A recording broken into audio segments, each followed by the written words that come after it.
السلام عليكم ورحمة الله وبركاته. كل سنة وانتم طيبين وعيد سعيد عليكم إن شاء الله. يا رب عيد مبارك عليكم كلكم وعلى المسلمين أجمعين. العيد فرحة. وأنا بالنسبة لي صلاة العيد، متعة كبيرة جدا. وفعلا يا جماعة اللي بيفوتوا صلاة العيد بيفوتوا متعة جميلة. الدنيا مش مستاهلة كل اللي احنا بنعمله في بعض ده. لو كنت زوج ما تنكدش على اهل بيتك في العيد. بلاش بقى جو المشاحنات والنكد اللي ملوش اي لازمة والتلكيك الفارغة.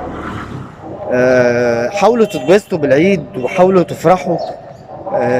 اتعلموا ازاي تفرحوا. انت كزوج لازم تتعلم او لازم تفهم ان اهل بيتك لازم يفرحوا في العيد، ولازم تدور على وسائل ان انت تبسطهم دايما وما تنكدش عليهم. فبلاش بقى الرجاله اللي تتخانق في العيد ولازم ينكد على زوجته في العيد ومراته. لازم يعني خناقه العيد دي حاجه امر كده، ما انا ما اعرفش. اهدى كده وبلاش نكد في العيد، وبلاش تنكد على اهل بيتك في العيد، عشان في رجاله كتير بتعمل الموضوع ده وبتعمل الحركه دي. لازم خناقه العيد لازم يفضل ينكش كده مع زوجته لغايه ما لازم يعملوا خناقه مع بعض. حبوا بعض، خافوا على بعض. بلاش مش لازم تحبوا بعض في العيد بس، لا، حبوا بعض في كل الايام. بلاش النزاعات الفارغه اللي ملهاش اي لازمه. صدقوني كل ده مع الوقت خلاص يعني. انت بتوصل انت وهي المرحله ان خلاص ما بيكونش فيه اي حاجه تانية تقدموها لبعض. فانتوا في عيد افرحوا واتبسطوا وبلاش تنكدوا على بعض عشان اخرة النكد وحش.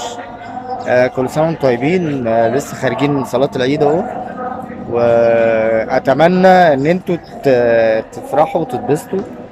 واللي زعلان من حد يتصل بيه دلوقتي يصالحه. زعلان من صاحبك، زعلان من زميلك في الشغل، اتصل بيه دلوقتي وعيد عليه.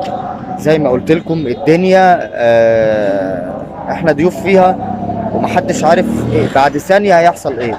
فمش مستاهلة بقى خصام، ومش مستاهلة زعل، ومش مستاهلة نكد.